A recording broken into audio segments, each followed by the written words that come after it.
दिल्ली में विधानसभा के चुनावों की तारीखों का ऐलान होना बाकी है, लेकिन उसके पहले किस तरह से राजनीति तेज हो चुकी है। बीजेपी ने आम आदमी पार्टी पर बड़ा हमला बोला है। उन्होंने ये कहा से जो लूट की कमाई की गई उससे शीश महल बनाया गया। ये बड़ा हमला बीजेपी ने आम आदमी पार्टी पर किया, केजरीवाल पर किया।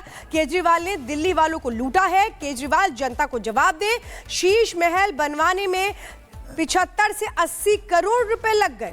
केजरीवाल ने शीश महल तैयार किया। केजरीवाल के भ्रष्टाचार का शीश महल है ये। क्या कहा गया और किस तरह से बड़ा हमला बोला गया, सुनिए।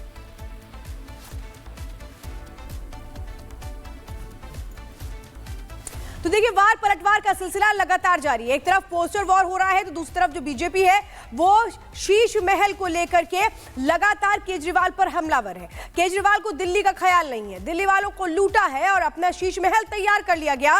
75 से 80 करोड़ रुपए में ये शीश महल बनाया गया है।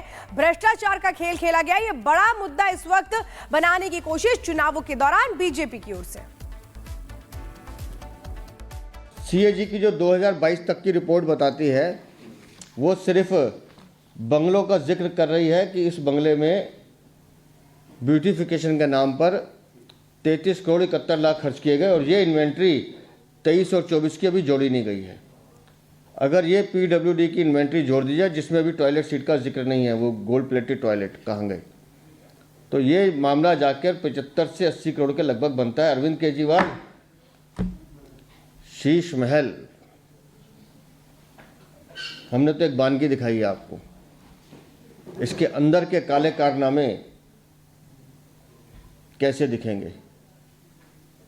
और जो हमारी जानकारी है, अगर वो कोशिश कर रहे हैं हम आपके सामने लाने की, फाइलों पर हस्ताक्षर किस किस के हैं, पीडब्ल्यूडी के अधिकारी बना रहे हैं, लेकिन इनके परिवार के सदस्य उस फाइल पर सिग्नेचर करते हैं कि फला फला ठेकेदार की पेमेंट इमीडिएट कर दी जाए। आएगा वो कागज़ भी सामने आएगा तो आपके सामने दिखाएंगे कि आखिर इस भ्रष्टाचार के खेल में अरविंद केजरीवाल के साथ और कौन लोग हैं जिन्होंने दिल्ली को लूटने का काम किया है, दिल्ली को ठगने का काम किया है, दिल्ली को धोखा देने का काम किया। अरविंद केजरीवाल, ये है तुम्हारी काली कमाई के कारनामे। तुम अभी सिर्फ शराब घोटाले में जेल गए हो, अभी तो ये शीश महल बाकी है और तुम्हें दिल्ली की जनता को जवाब देना होगा। तुम्हें दिल्ली की जनता को जवाब देना होगा कि ये पैसा आया कहाँ से आया ये पैसा। ये जो इन्वेंट्री का पैसा है, क्योंकि पीडब्ल्यूडी ने तो लिख के भेज दिया कि ये पैसा हमने नहीं दिया है, हमने नहीं लगाया है। तो ये जो पैसा है, ये पैसा कहाँ से आया अरविंद केजरीवाल? इस कमाई का सोर्स तुम्हें बताना पड़ेगा।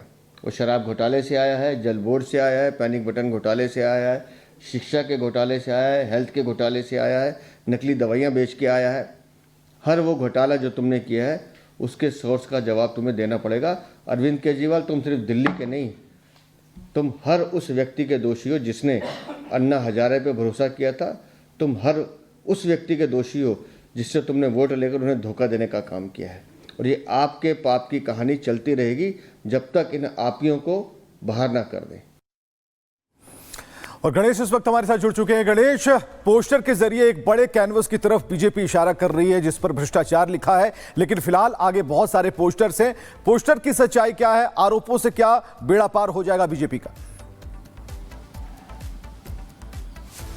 देखिए, कुछ ही क्षणों बाद या कहें कि कुछ ही मिनटों बाद या घंटों के बाद दिल्ली में विधानसभा चुनाव की तारीख की घोषणा हो सकती है, लेकिन उससे पहले ये देखिए कि आरोप प्रत्यारोप का दौर भी शुरू हो चुका है। विपक्ष लगातार दिल्ली की सत्ता पर काबिज आम आदमी पार्टी को घेर रही है कि किस तरीके से उन्होंने घोटाले किए, चाहे कथित शराब घोटाले की बात किया जाए या अब जिस तरीके से जो आवास हुआ करता था मुख्यमंत्री आवास को लेकर, वो सवाल उठा रहे कि जब कोरोना के समय में सब लोग परेशान थे, दवा के लिए परेशान थे, तो आप अभी सुना आपने कि किस तरीके से जो दिल्ली बीजेपी प्रदेश अध्यक्ष वीरेंद्र सचदेवा है, उनका कहना था कि तत्कालीन जो दिल्ली के मुख्यमंत्री थे अरविंद केजरीवाल अपने महल को बनाने में व्यस्त थे, करोड़ों रुपए का उसमें घोटाले की वो बात कह रहे हैं और कह रहे हैं कि अभी जिस तरीके से कथित शराब घोटाले के अंदर गए थे, जब इस घोटाले की जांच होगी तो इसमें यानी यूं कहें तो पूरी तरीके से आज अब बीजेपी जो है वो सत्ता में काबिज आम आदमी पार्टी को अब उनके महल को लेकर यानी मुख्यमंत्री के आवास को लेकर घेर रही है। और साथ तौर पर कहना है कि जिस तरीके से जो तय मानक होता है मुख्यमंत्री आवास को लेकर,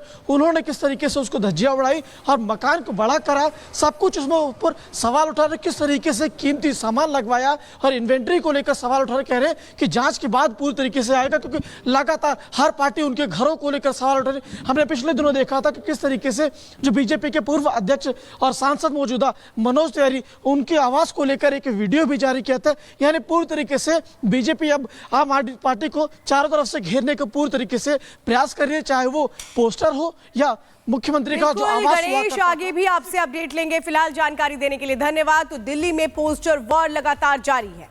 पोस्टर वॉर के जरिए दिल्ली की जनता को बताने की कोशिश हो रही है कि आखिर दिल्ली में हो क्या रहा था, और पोस्टर वॉर दोनों तरफ से हो रहा है, वो बीजेपी हो या आम आदमी पार्टी। और अब देखिए कैसे पोस्टर वॉर के जरिए क्या दिल्ली चुनावों में तमाम मामलों को रखना है आपदा वाले।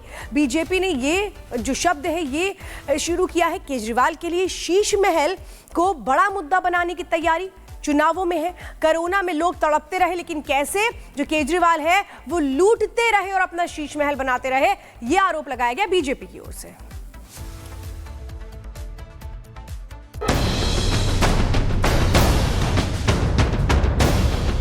पोस्टर पर पोस्टर, पोस्टर पर पोस्टर।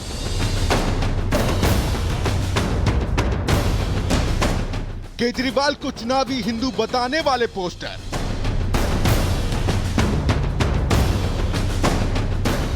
तो दिल्ली की जनता को फर्जीवाड़े से सावधान करने वाले पोस्टर। कहीं जुमलों पर झाड़ू चलाने वाले पोस्टर, तो कहीं बिना दूल्हे के बारात ले जाने वाले पोस्टर। दिल्ली में चुनाव क्या आया, पोस्टर वॉर ही छिड़ गया।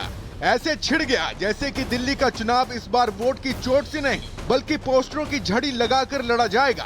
तभी तो बीजेपी और आम आदमी पार्टी ने सोशल मीडिया पर दनादन एक दूसरे के खिलाफ पोस्टर फेंक कर मारे। पोस्टर के जरिए बीजेपी ने केजरीवाल को चुनावी हिंदू बताया, तो उसी पोस्टर के जवाब में आम आदमी पार्टी ने बिन दुल्हा बारात वाला वीडियो जारी कर दिया और बीजेपी से पूछ लिया कि बीजेपी का सीएम उम्मीदवार दिल्ली में कोई नहीं है और बिना दुल्हे के बाराती उछल कूद कर रहे हैं। एक दूसरा पोस्टर जारी होता है जिसमें बीजेपी आम आदमी पार्टी को आपदा बताती है, तो इसके जवाब में आम आदमी पार्टी बीजेपी को जुमले वालों की पार्टी बताकर घेरती है। पोस्टर वॉर और आगे बढ़ा तो बीजेपी ने कहा कि राजा बाबू ने आम आदमी बनकर दिल्ली को जमकर ठगा, तो आम आदमी पार्टी ने कहा कि वाह ये लोग क्या फकीर हैं। पोस्टर ऐसे हैं कि जिन्हें देखकर जनता की हंसी नहीं रुक रही, लेकिन ये पोस्टर जनता के लिए तो गोलमोल हैं, क्योंकि पोस्टर वॉर रूम में जनता के मुद्दे गायब हैं। हालांकि दिल्ली में नमो कॉरिडोर का उद्घाटन करते हुए पीएम मोदी ने जनता के मुद्दे उठाए और दिल्ली की जनता को नमो भारत ट्रेन की सौगात देते हुए आम आदमी पार्टी की सरकार को आपदा सरकार भी बता दिया। साथियों, जब से मैंने